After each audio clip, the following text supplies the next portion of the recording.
सल्तनत के संस्थापक ज़हीरुद्दीन मोहम्मद बाबर को जहां एक विजेता के रूप में देखा और वर्णित किया जाता है, वहीं दूसरी ओर उन्हें एक बड़ा कलाकार और लेखक भी माना जाता है। आज से लगभग 500 साल पहले बाबर ने एक सल्तनत की स्थापना की जो अपने आप में बेनज़ीर थी। उन्होंने 1526 में पानीपत की पहली लड़ाई में इब्राहिम लोदी को हराया और भारत में एक नई सल्तनत की स्थापना की। इस सल्तनत का क्षेत्रफल अफगानिस्तान समेत लगभग पूरे उपमहाद्वीप पर फैला हुआ था। लेकिन बाबर का जीवन एक निरंतर संघर्ष है।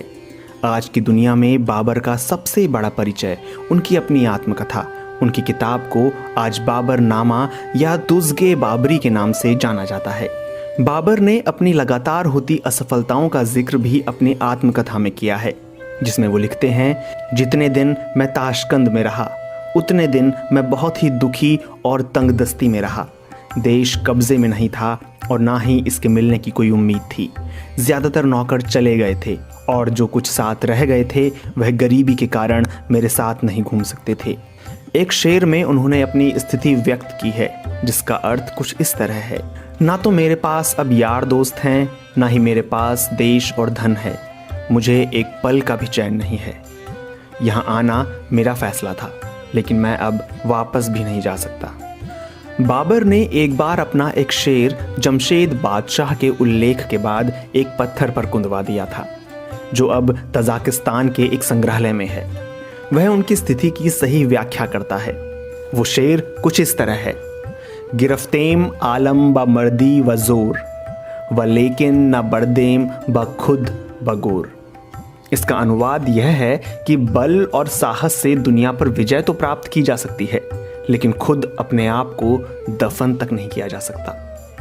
बाबर का ध्यान भारत की ओर कैसे आकर्षित हुआ, इस बारे में अलग अलग दृष्टिकोण दिए जा सकते हैं, लेकिन प्रोफेसर निशांत मंजर का कहना है कि भारत की तरफ उनका ध्यान बहुत उचित था, क्योंकि काबुल में कर लगाने के लिए केवल एक चीज थी और शासकीय प्रशासन के लिए धन की सख्त आवश्यकता थी।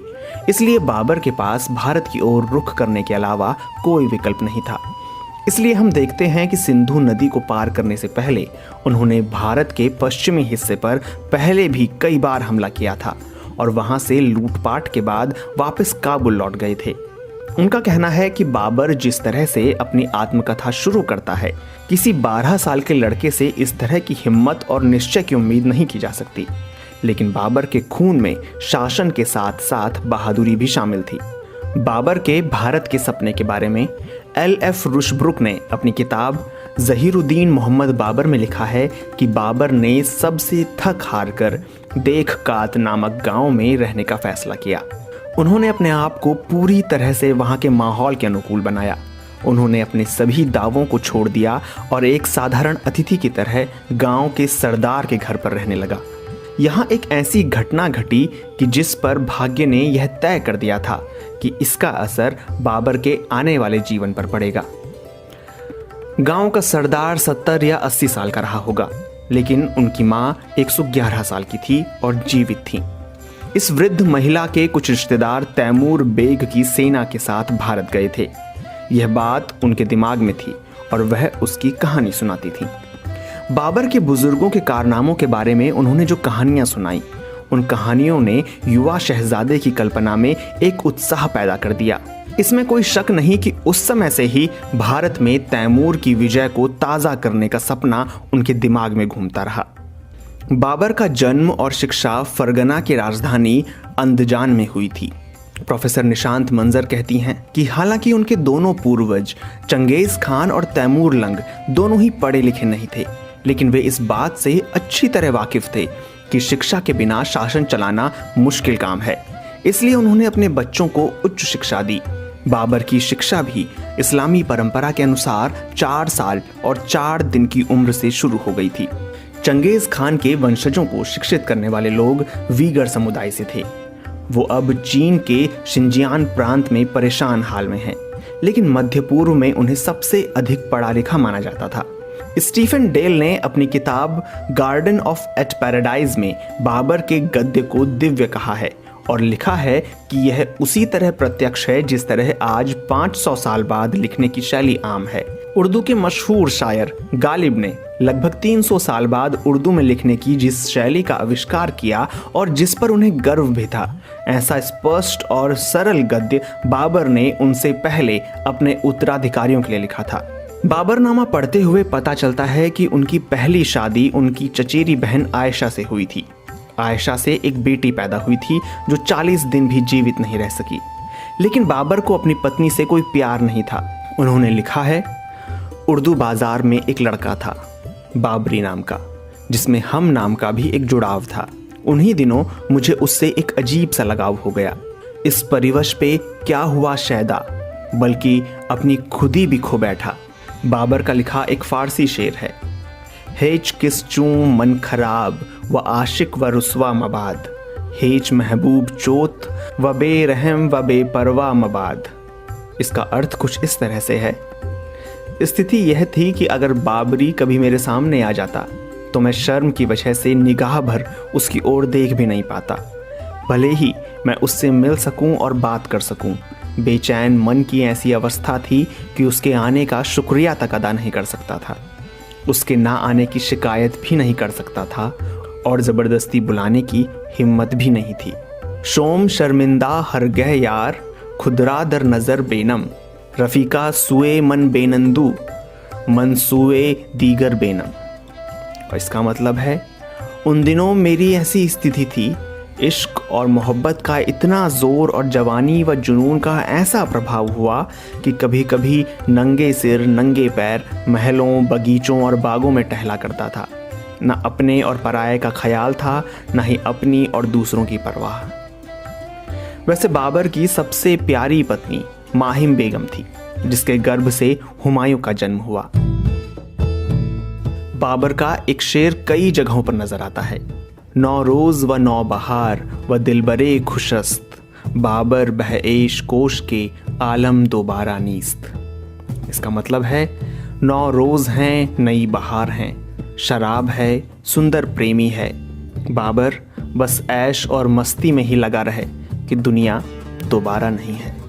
प्रोफेसर निशांत मंजर कहती हैं कि बाबर ने 21 साल तक पवित्र जीवन व्यतीत किया, लेकिन फिर उन्हें शराब पीने के लिए महफिलें रास आने लगीं। इसलिए उनकी महफिलों में शराब पीने वाली महिलाओं का भी उल्लेख किया गया है। बाबर ने उनके उल्लेख को छिपाने की कोशिश नहीं की।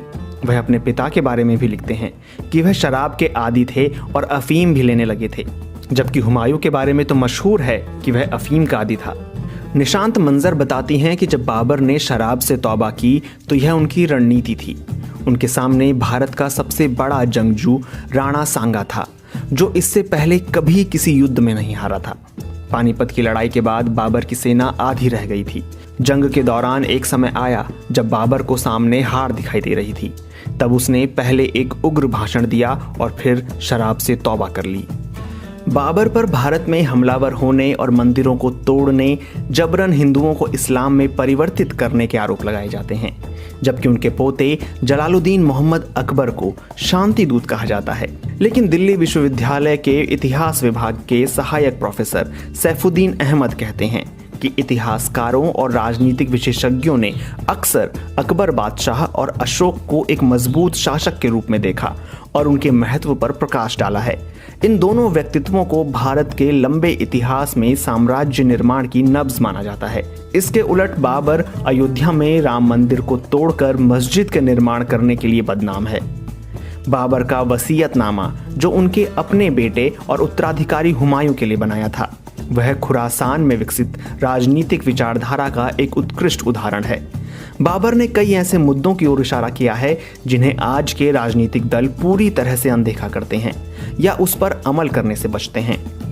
बाबर को लंबे समय तक भारत में रहने का अवसर नहीं मिला, लेकिन उसने जल्द ही यहाँ के तौर तरीके अपना लिए। उसने हुमायूं के लिए जो वसीयत लिखी वह उसके न्याय और विवेक को दर्शाता है। बाबर अपनी वसीयत में लिखते हैं, मेरे बेटे, सबसे पहले तो ये कि धर्म के नाम पर राजनीति मत करो। आप अपने दिल में धार्मिक नफरत को बिल्कुल जगह ना दो। लोगों की धार्मिक भावनाओं और धार्मिक अनुष्ठानों का ख्याल रखते हुए सब लोगों के साथ पूरा न्याय करना। सैफुद्दीन बताते हैं कि बाबर ने राष्ट्रीय संबंधों की विचारधारा में तनाव ना पैदा करने की नसीहत के बारे में भी लिखा है, जिसमें बाबर लिखते हैं कि गौकशी से खास तौर से परहेज करो, ताकि इससे तुम्हें लोगों के दिल में जगह मिले और इस तरह वो एहसान और शुक्रिया की जंजीर से तुम्हारे वफादार हो जाएं। बाबर अपनी वसीयत में तीसरी बात लिखते हैं, आपको किसी भी समुदाय के प्रार्थना स्थल को ध्वस्त नहीं करना चाहिए और हमेशा पूर्ण न्याय करना चाहिए ताकि बादशाह और रियाया के बीच संबंध दोस्ताना रहें और देश में शांति व्यवस्था बनी रहे। बाबर के जीवन में धर्म का बहुत समावेश था और वह इस बात का उल्लेख करना कभी नहीं भूलता कि वह नमाज का पाबंद था या ये कि उसने किस समय की नमाज के वक्त अपनी यात्रा शुरू की और उस समय की नमाज वहाँ पढ़ी। हालांकि वो ज्योतिषियों से हालात पता करते थे लेकिन अंधविश्वास से दूर थे। इसलिए काबुल में अपने बयान में बाबर ने लिखा है कि यहाँ के एक संत मुल्ला अब्दुल रहमान थे। वे एक विद्वान थे और हर समय पढ़ते रहते थे। उसी हालत में उनकी मौत हो गई। लोग कहते हैं कि गजनी में एक मज़ार है और अगर आप उस पर दरूद का पाठ करते हैं तो वह हिलने लगता है। मैंने जाकर देखा तो ऐसा महसूस हुआ कि वह मकबरा हिल रहा है। जब इसके बारे में जांच की तो पता चला कि यह मज़ार पर रहने वालों की चालाकी है। कब्र के ऊपर एक जाल बनाया गया है। जब जाल पर चलते हैं तो वह जाल हिलता है। इसके हिलने से कब्र भी हिलती हुई प्रतीत होती है।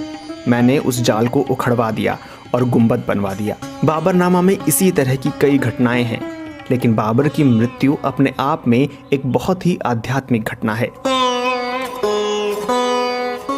गुलबदन बानो ने इसका विस्तार से वर्णन किया है कि कैसे हुमायूं की हालत बिगड़ती जा रही थी। इसलिए बाबर ने उनके बिस्तर के चारों ओर चक्कर लगाया और एक प्रतिज्ञा की।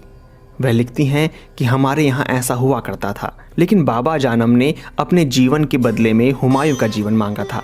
इसलिए यह हुआ कि हुमायूं बेहतर होते गए और बाबर बीमार।